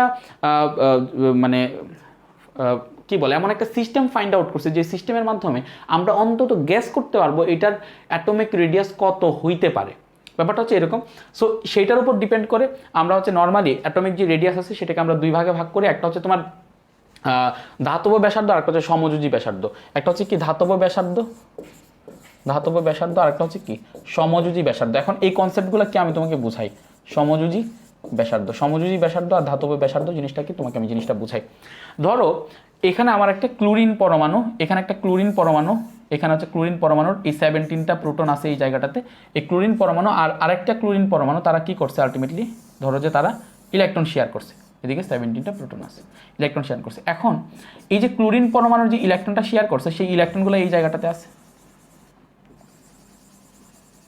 দুইটা ইলেকট্রন তারা শেয়ার করছে এই জায়গাটাতে আছে। দেখো আমি যখন আইসোলেটেডভাবে আমার এই কোনো একটা জায়গায় ইলেকট্রন আছে তখন এই ইলেকট্রনটার মানে কি বলে এই ইলেকট্রনটার পজিশন আমি ঠিকঠাক মতন আইডেন্টিফাই করতে পারতেছি না। কিন্তু একটা ইলেকট্রন যখন শেয়ার হবে, দুই সমযোজী বন্ধনে যখন ইলেকট্রনগুলো আবদ্ধ হবে তখন আমার এতটা বিস্তৃত ক্ষেত্র না ধরে আমি অন্তত এতটুকু বলতে পারি যে এইখানে যে দুইটা ইলেকট্রন আছে সেই দুইটা ইলেকট্রন এই দুইটা ক্লোরিন নিউক্লিয়াসের মাঝখানে এক্সিস্ট করতেছে। এখন মাঝখানের কোন জায়গায় এক্সিস্ট করতেছে দ্যাট ডাজন্ট ম্যাটার, এটা আমি জানি না। বাট আমার অ্যাজাম্পশনটা হচ্ছে যে আমি বলতে পারি যে এখানে যে ক্লোরিনের যে ইলেকট্রনগুলো আছে সেই ক্লোরিনের ইলেকট্রনগুলো এক্স্যাক্টলি এখানে দুইটা নিউক্লিয়াসের মাঝখানে অবস্থান করতেছে। কারণ আমি জানি না নিউক্লিয়াসের মাঝখানের কোন জায়গাটাতে, বাট এইটা যদি আমি আমাকে অন্তত এতটুকু বিলিভ মানে করতেই পারি যে এখানে যে দুইটা ইলেকট্রন সেই দুইটা ইলেকট্রন অবশ্যই এখানে ক্লোরিনের কিসে আছে ভাই, ক্লোরিনের আলটিমেটলি ক্লোরিনের নিউক্লিয়াসের মাঝখানে আছে। তাইলে আমি তো ইলেকট্রন কোন জায়গায় আছে সেটা তো আমি জানি না ভাই, ইলেকট্রনের পজিশন তো আমি ঠিকঠাক মতন আইডেন্টিফাই করতে পারি না। আমি কাকে আইডেন্টিফাই করতে পারি, আমি আইডেন্টিফাই করতে পারি নিউক্লিয়াসকে। সো আমি যদি নিউক্লিয়াসকে আইডেন্টিফাই করতে পারি তাহলে আমি যেটা কাজটা করবো সেটা হচ্ছে আমি এই নিউক্লিয়াস আর এই নিউক্লিয়াসের মধ্যবর্তী দূরত্ব বের করবো। কারণ আমি তো নিউক্লিয়াসের পজিশনটা এক্স্যাক্টলি জানি যে নিউক্লিয়াসের পজিশনটা হচ্ছে এই জায়গাটাতে। সো আমি দুইটা নিউক্লিয়াসের দূরত্ব বের করব। এই যে আন্তঃনিউক্লিয়র যে দূরত্ব বের করলাম সেই দূরত্বের অর্ধেক আমি নিব। আমি দেখো এখানে ইলেকট্রনের পজিশনটা নিয়ে যেহেতু আমাদের সংশয় আছে, আমি ইলেকট্রনের পজিশন নিয়ে চিন্তাই করলাম না, আমি ব্যাপারটাকে অন্য হয়তো চিন্তা করলাম যে আমি কি করলাম, এই যে দুইটা নিউক্লিয়াস যেটা সেই দুইটা নিউক্লিয়াসকে যদি আইডেন্টিফাই করতে পারি, দুইটা নিউক্লিয়াসের আমি দূরত্ব মেজার করলাম, দেন এটাকে দুই ভাগ করে দিলাম, তখন আমি একটা অ্যাজাম্পশন করতে পারবো যে আচ্ছা ঠিক আছে এই ইলেকট্রনগুলো এক্স্যাক্টলি একটা পরমাণুতে ইলেকট্রনগুলো কোন জায়গায় থাকতে পারে, মোটামুটি একটা অ্যাজাম্পশন আসবে, একটা ধারণা, একটা আইডিয়া আমি পাবো। সো এই যে সমযোজী বন্ধনে আবদ্ধ দুটি পরমাণুর নিউক্লিয়াসের মধ্যবর্তী দূরত্বের যে অর্ধেক, সেই অর্ধেককেই বলা হয় তোমার সমযোজী ব্যাসার্ধ। সেই অর্ধেককে কি বলা হয়, সমযোজী ব্যাসার্ধ। যেমন ধরো এখানে উদাহরণ দেওয়া আছে তোমাদের এই বইটাতে, দেখো উদাহরণ দেওয়া আছে এখানে সমযোজী ব্যাসার্ধের। এই দেখো সমযোজী ব্যাসার্ধ, এই দেখো সমযোজী ব্যাসার্ধ বন্ধন দূরত্ব দিয়ে দুই ভাগে ভাগ করছে। যেমন এই যে কোনো মৌলের দুটি পরমাণুর একক সমযোজী বন্ধনে উভয় পরমাণুর নিউক্লিয়াসের মধ্যকার দূরত্বের অর্ধেককে ওই পরমাণুর কি বলে, সমযোজী ব্যাসার্ধ বলে। সমযোজী ব্যাসার্ধকে পারমাণবিক ব্যাসার্ধ হিসেবে ধরা হয়। মৌলের দুটি পরমাণুর সমযোজী ব্যাসার্ধের যোগফল হলো তাদের দ্বারা গঠিত অণুর বন্ধন দূরত্ব। আচ্ছা, তো দেখো হিরোকে দুটি কার্বন পরমাণুর মধ্যবর্তী আন্তঃনিউক্লিয়ার দূরত্ব কত, রঞ্জন রশ্মি পরীক্ষা বা এক্স রে ডিফ্রাকশন অ্যানালাইসিস দ্বারা দেখা গেছে যে কার্বন ওই দুইটা নিউক্লিয়াসের দূরত্ব হচ্ছে 0.154 ন্যানোমিটার। তাহলে 0.154 ন্যানোমিটার যদি হয় তাহলে আমি সেটা সমযোজী ব্যাসার্ধ বের করতে গেলে এটাকে দুই দিয়ে ভাগ দিতে হবে। এটাকে দুই দিয়ে ভাগ দিলে আমরা পাই হচ্ছে তোমার 0.077 ন্যানোমিটার বা 77 পিকোমিটার। এটা হচ্ছে তোমার আলটিমেটলি কার্বনের সমযোজী ব্যাসার্ধ। সেমভাবে ক্লোরিনের পরমাণুর আমরা যেই আকারটা বের করতেছি সেটা কিন্তু সমযোজী আকার বের করতেছি। যেমন ক্লোরিনের Cl2 অণুতে দুটি ক্লোরিন পরমাণুর দূরত্ব বা Cl বন্ধন দূরত্ব হলো 198 পিকোমিটার, বা ক্লোরিন পরমাণুর ব্যাসার্ধ হবে তার অর্ধেক, অর্থাৎ এই 198 থেকে দুই দিয়ে ভাগ দেওয়া আছে। আর কিছু ধাতব ব্যাসার্ধ, মানে ধাতব ব্যাসার্ধ মানে কি, ধাতব ব্যাসার্ধ মানে ধাতুর আমরা যদি যাই ধাতুগুলা যখন একটা ধাতব বন্ধন যখন গঠন করে ধাতুগুলা, ধরো ধাতব বন্ধন গঠন করলো, এই যে ধাতব বন্ধন, ধরো এখানে ধাতব বন্ধন গঠন করলো, দুইটা পরমাণু ধাতব বন্ধন গঠন করলো। তো ধাতব বন্ধন যখন গঠন করে, ধরো সোডিয়াম আর এখানে আছে আরেকটা সোডিয়াম, একেবারে লাগা এরকম সোডিয়াম, দুইটারই অবশ্যই সেম সাইজ, আমার হয়তো বা উল্টাপাল্টা দেখা যেতে পারে। তো এটা হচ্ছে নিউক্লিয়াস, এটা হচ্ছে নিউক্লিয়াস। সো এই যে দুইটা ধাতুর তোমার পরমাণু এভাবে করছে। তো আমি কি করব, এই দুইটা ধাতু নিউক্লিয়াসের দূরত্ব নিব, নিউক্লিয়াসের দূরত্বের অর্ধেক যেটা, সেই অর্ধেক হচ্ছে আমার সেই পারমাণবিক ধাতব ব্যাসার্ধ। এখন ভাই তাহলে এই কনসেপ্টটি তো ছিল, এই কনসেপ্টটি কী দরকার পড়লো? এই কনসেপ্টের দরকার কয়েকটা কারণে। প্রথমত কথা হচ্ছে ধাতব ব্যাসার্ধ আর সমযোজী ব্যাসার্ধ সেম না, এবং সবাই ধাতব বন্ধন গঠন করে না, আবার সবাই সমযোজী বন্ধন গঠন করে না। কারণ তুমি যখন এই যে সমযোজী ব্যাসার্ধের কনসেপ্ট আনবা, তখন সেই সমযোজী ব্যাসার্ধের কনসেপ্ট তুমি ধাতুগুলোর ক্ষেত্রে দিতে পারবা না, কজ ধাতুগুলো সমযোজী বন্ধন গঠন করে না, ধাতুগুলো ধাতব বন্ধন গঠন করে। সো এটা হচ্ছে একটা ফ্যাক্টর, যে সবাই সকল বন্ধন গঠন করে না। সো প্রত্যেকটার ক্ষেত্রে যখনই তুমি একটা ব্যাসার্ধ বের করতে যাবা, তোমাকে সেই ব্যাসার্ধটা নির্ণয় করতে হবে তারা এক্স্যাক্টলি কোন বন্ধন গঠন করতেছে সেই বন্ধনের উপর ডিপেন্ড করে। যেমন এইদিকে ধরো যে সোডিয়াম, এদিকে সোডিয়াম, তাহলে তারা কোন বন্ধন গঠন করছে? ধাতব বন্ধন। তাহলে এই যে ধাতব, এই যে দুটা পরমাণু নিউক্লিয়াসের যে দূরত্বের অর্ধেক, সেটাকে বলা হয় তোমার ধাতব ব্যাসার্ধ। এবং প্রথমত তো এইটা যে সবাই সকল বন্ধন গঠন করে না। সেকেন্ডলি, এই ধাতব ব্যাসার্ধ আর সমযোজী ব্যাসার্ধ সেম না। ধাতব ব্যাসার্ধ সমযোজী ব্যাসার্ধ থেকে একটু বেশি হয়। সেটার কারণটা কি? ধাতব ব্যাসার্ধ সমযোজী ব্যাসার্ধ থেকে মোটামুটি 10 to 20% বেশি হয়। কত 10 to 20% বেশি হয়। এখন ভাই কেন ধাতব ব্যাসার্ধ সমযোজী ব্যাসার্ধ থেকে 10 to 20% বেশি হয়? 10 to 20% বেশি হওয়ার কারণটা হচ্ছে যে তুমি দেখো, এইদিকে একটা পরমাণু যখন তার সমযোজী বন্ধনে আবদ্ধ হয়েছে, একটা পরমাণু আরেকটা পরমাণুর ভিতরে ঢুকে গেছে, একটা পরমাণু আরেকটা পরমাণুর ভিতরে ঢুকে গেছে, আর এইখানে একটা পরমাণু আরেকটা পরমাণুর বাইরে আছে। তুমি জিনিসটা খুব সিম্পলি চিন্তা করলে বুঝতে পারবা। ধরো এখানে আমি এখানে একটা সোডিয়াম দিলাম, আর এখানে একটা সোডিয়াম দিলাম, একে লাগা অবস্থায় দিলাম। এই অবস্থায় তাদের নিউক্লিয়াসের যতটুকু দূরত্ব হবে, আর এই সোডিয়ামটা যদি ধরো, আমি ধরতে বলতে, যদি সমযোজী ব্যাসার্ধ তারা ফর্ম করে, ধরো যে তারাই সমযোজী বন্ধন গঠন করছে, একটা আরেকটার ভিতরে ঢুকে গেছে, তাহলে তখন তাদের মধ্যবর্তী নিউক্লিয়াসের যে দূরত্ব, সেই নিউক্লিয়াসের দূরত্ব কি আগের মতো হবে? না, একটা আরেকটার ভিতরে ঢুকে গেছে, সো নিউক্লিয়াসের দূরত্ব কম হবে আগের থেকে। সিম্পল জিনিস ভাই। এখানে হচ্ছে একটা বৃত্ত, এটা আরেকটা বৃত্ত, বৃত্তের কি আছে? দুইটা তোমার বাইরে আছে, একটা বৃত্ত আরেকটা বৃত্তের বাইরে আছে। তাহলে আমার ওই বৃত্তের পুরাটা ব্যাসার্ধই দুইটা জায়গায় যোগ হইতেছে, কিন্তু এইদিকে ব্যাসার্ধের কিছুটা মান কমে যাইতেছে। দেখো, একটা আরেকটার ভিতরে ঢুকে যাইছে। তুমি নর্মালি স্কেল দিয়ে চিন্তা করো, তাও আমার এত বোঝানোর দরকার নেই, তুমি স্কেল দিয়ে চিন্তা করো, তাহলে বুঝতে পারবে। দ্যাট মিনস এই যে ধাতব ব্যাসার্ধটা, সেই ধাতব বন্ধনের ক্ষেত্রে নিউক্লিয়াসের যেই দূরত্বটা পাই, সেটা আমি যতটুকু পাই, সেটা অবশ্যই সমযোজী বন্ধনের ক্ষেত্রে আমি যেই দূরত্বটা পাই সেটা থেকে একটু বেশি। তাহলে সেটা থেকে বেশি মানে সেটাকে দুইটাকে যদি আমি দুই দিয়ে ভাগ করি, তাহলে যে ব্যাসার্ধের মান আসবে, সেই ব্যাসার্ধের মানটা ধাতব ব্যাসার্ধের ক্ষেত্রে বেশি হবে। সো দ্যাটস ওয়াই ধাতব ব্যাসার্ধ সমযোজী ব্যাসার্ধ থেকে 10 to 20% মানটা কি হয়? বেশি হয়। আচ্ছা, এখন তোমরা একটা কোয়েশ্চেন, আরও একটা কোয়েশ্চেন পাইতে পারো, কখনো কখনো দিতে পারে, যে আমরা যখন পর্যায় সারণীর বাম থেকে ডানে যাইতে থাকি, তখন পারমাণবিক ব্যাসার্ধ কীতে থাকে? কমতে থাকে। যেমন আমি যদি সেকেন্ড পর্যায়টা দেখাই, লিথিয়াম, তারপরে লিথিয়ামের পরে কি আসে? বেরিলিয়াম, তারপরে বোরন, তারপরে নাইট্রোজেন, তারপরে অক্সিজেন, বোরনের পরে অবশ্যই কার্বন ছিল, কার্বনের পরে নাইট্রোজেন, অক্সিজেন, তারপরে ফ্লুরিন, তারপরে নিয়ন। এখন বাম থেকে যত ডানে যাবো, পরমাণুর আকার কী হতে থাকবে? তত কমতে থাকবে। যেমন এটা বড় আকার, এটা একটু বড় আকার, তারপরে এটা একটু ছোটো, এটা একটু ছোটো, এটা একটু ছোটো, এটা একটু ছোটো, এটা আরেকটু ছোটো, এটা আরেকটু ছোটো, এটা। তখন দেখো পরমাণুর আকার কি হচ্ছে? ক্রমান্বয়ে কমতেছে। কিন্তু অনেক সময় তোমাকে এরকম কোয়েশ্চেন করতে পারে, ইন্ডিভিজুয়াল পরমাণুর কথা চিন্তা করলে এটা আরও ছোটো হওয়ার কথা। কিন্তু অনেক সময় তোমাকে কোনো একটা কোয়েশ্চেন করতে পারে যে ফ্লুরিন থেকে নিয়নের ব্যাসার্ধ কেন বেশি। যদি এই কোয়েশ্চেন করে, তাহলে একটু মানে চিন্তা করতে হবে তোমার। এই কোয়েশ্চেন যদি করে, নর্মালি যদি তুমি ইন্ডিভিজুয়াল অ্যাটম হিসেবে চিন্তা করো, তাহলে ফ্লুরিন থেকে নিয়নের পারমাণবিক ব্যাসার্ধ কম হওয়াই উচিত। কারণ তুমি বাম থেকে ডানে গেলে ইফেক্টিভ নিউক্লিয়ার চার্জের মান বাড়তে থাকে, ইফেক্টিভ নিউক্লিয়ার চার্জের মান বাড়তে থাকলে পরমাণুর আকার কমে যাবে, এটা হওয়া উচিত। কিন্তু তোমাকে যদি এই কোশ্চেনটা দিয়ে দেয় যে ফ্লুরিন থেকে কেন নিয়নের পারমাণবিক ব্যাসার্ধ বেশি, ধরো ফ্লুরিনের ব্যাসার্ধ এতটুকু, নিয়নের ব্যাসার্ধ এতটুকু, এটা কোন ক্ষেত্রে পসিবল? নিয়নের পারমাণবিক ব্যাসার্ধ কোন ক্ষেত্রে আমরা বেশি মেজার করি? এটা যদি তোমাকে কোশ্চেনটা করে ফেলে, তাহলে তুমি বুঝবা যে এটা ইন্ডিভিজুয়াল অ্যাটমের পারমাণবিক ব্যাসার্ধ চায় নাই, এটা চাইছে তারা বন্ধনরত অবস্থায় তাদের পারমাণবিক ব্যাসার্ধটা কত। তখন তোমাকে এই জিনিসটা চিন্তা করতে হবে যে ফ্লুরিন নর্মালি কি করে? সমযোজী বন্ধন গঠন করে। সো ফ্লুরিন যেই সমযোজী বন্ধন গঠন করে, ধরো এটা একটা ফ্লুরিনের পরমাণু, আর এটা একটা ফ্লুরিনের পরমাণু। সো এই ফ্লুরিন সমযোজী বন্ধন গঠন করার কারণে আমরা ফ্লুরিনের যেই সমযোজী ব্যাসার্ধ নির্ণয় করি, সেটা হচ্ছে ফ্লুরিনের দুটি নিউক্লিয়াসের মধ্যবর্তী দূরত্বের অর্ধেক। সেটা হচ্ছে কি? ফ্লুরিনের তোমার সমযোজী ব্যাসার্ধ। কিন্তু নিয়নের ক্ষেত্রে আমরা সমযোজী ব্যাসার্ধ মেজার করি না, কারণ নিয়ন সমযোজী বন্ধন গঠন করে না, কারণ এরা হচ্ছে নিষ্ক্রিয় গ্যাস। সো নিষ্ক্রিয় গ্যাসগুলো যেহেতু সমযোজী বন্ধন গঠন করে না, তো তাদের ক্ষেত্রে সমযোজী ব্যাসার্ধ পাওয়া পসিবল না। তাহলে ভাই নিয়ন তো ধাতব ব্যাসার্ধ গঠন করে না, তাহলে তার ক্ষেত্রে আমরা যেহেতু নিষ্ক্রিয় গ্যাস সে তো কোনো বন্ধনই গঠন করে না, তাইলে সেই ক্ষেত্রে আমরা কোন ব্যাসার্ধটা মেজার করব?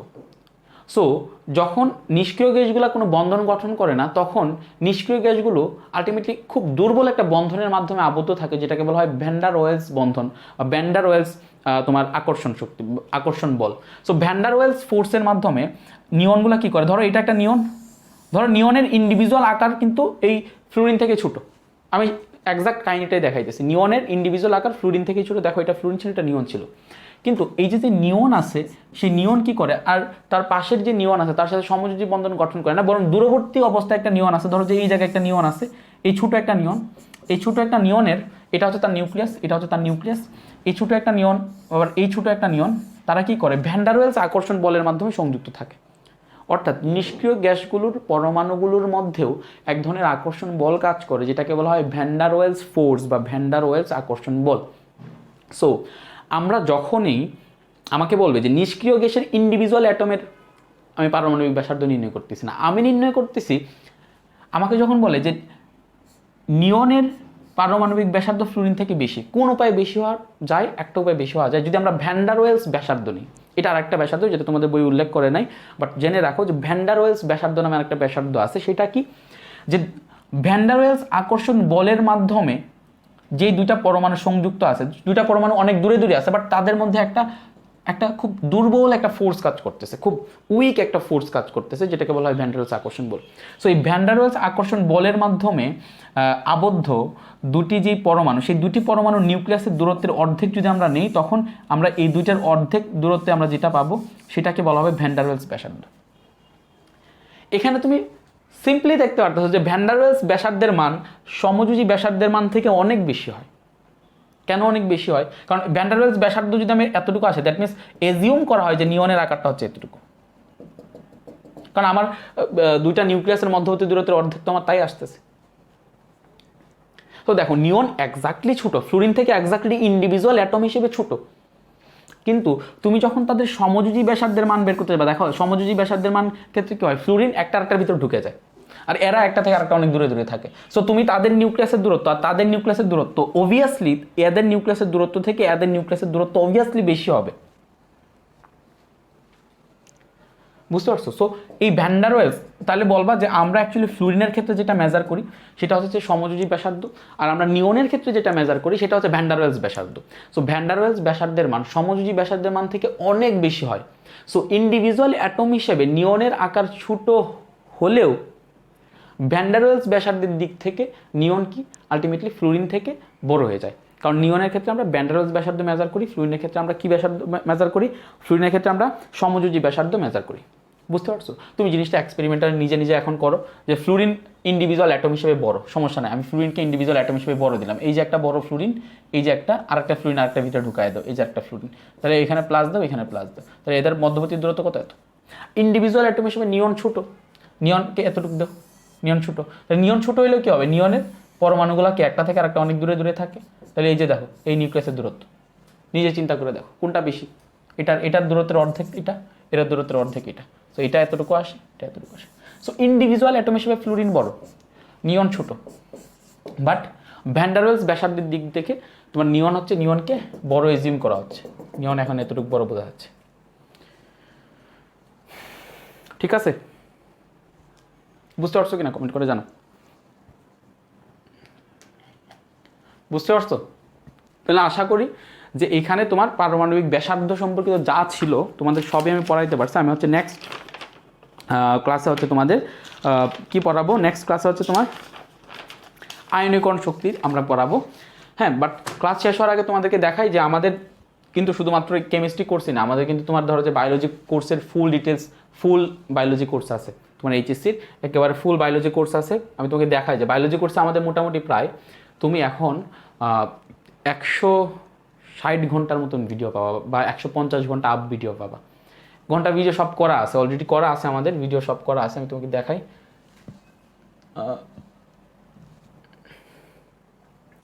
এই যে দেখো তুমি এই যদি নিচের দিকে যাও তখন এটা অ্যাকচুয়ালি তুমি কোর্সটা কেনার পরে সকল ক্লাস তোমার জন্য ওপেন হবে, হ্যাঁ, সকল ক্লাস তোমার জন্য ওপেন হবে। এই যে দেখো আমাদের এইচএসসি বোটানি ফুল কোর্স, এখানে 55টা ভিডিও আছে। এইচএসসি জুওলজি ফুল কোর্স, সেখানে 90টা ভিডিও আছে। কিন্তু ভিডিওগুলো এখানে ছোটো ছোটো না, তুমি যদি একটা ভিডিও দেখা, একটা ভিডিও 1 ঘন্টা 1.5 ঘন্টা, মানে পুরো অ্যাভারেজে ধরো যে তোমার প্রত্যেকটা ভিডিওর তুমি পাবা ডিউরেশন পাবা প্রায় 1.5 ঘন্টার মতন করে। সো তোমার এখানে সব কিছু ডিটেলসে পড়ানো আছে। আমরা যেরকমভাবে কেমিস্ট্রিটা ডিটেলসে পড়াচ্ছি, তুমি বায়োলজি এরকমভাবে ডিটেলসে পড়তে পারবা। আমি যদি তোমাদেরকে দেখাই এখানে, এটাকে একটু বড় করা যায় কিনা দেখি। হ্যাঁ, তুমি এখানে দেখো এখন,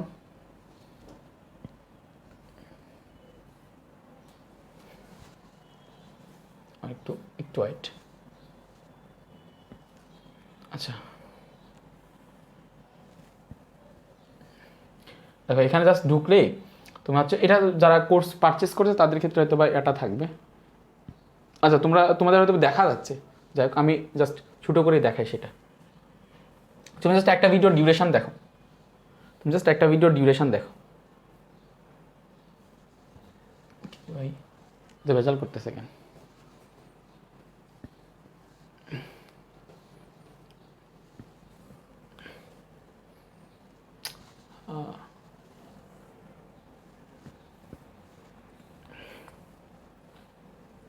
তো লেখা মনে হয় বোঝা যাচ্ছে, তুমি জাস্ট একটা ভিডিও ডিউরেশন দেখো। এই যে আমাদের এখানে যে ভিডিওটা আছে এখানে দেখো, প্রথম যে ভিডিওটা সেটা হচ্ছে তোমার 2 ঘন্টা 34 মিনিট।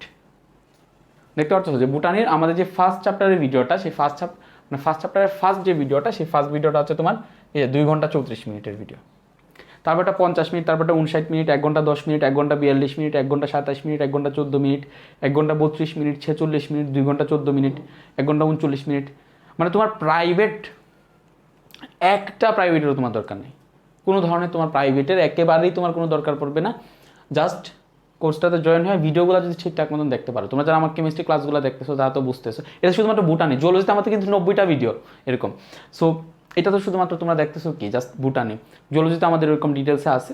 তো কোর্সে ভর্তি হতে পারো। আমরা কিন্তু শুরুর দিকে তোমাদের একটা নাম্বার দিয়ে দিয়েছিলাম, ওই নাম্বারে যদি তোমরা হোয়াটসঅ্যাপে মেসেজ দাও তাহলে কিন্তু তোমরা ডিটেলসটা পাওয়া যাবা, কীভাবে কোর্সে ভর্তি হতে হবে, ভর্তি হয়ে যেতে পারো। ঠিক আছে, ওকে, থ্যাংকস ফর ওয়াচিং।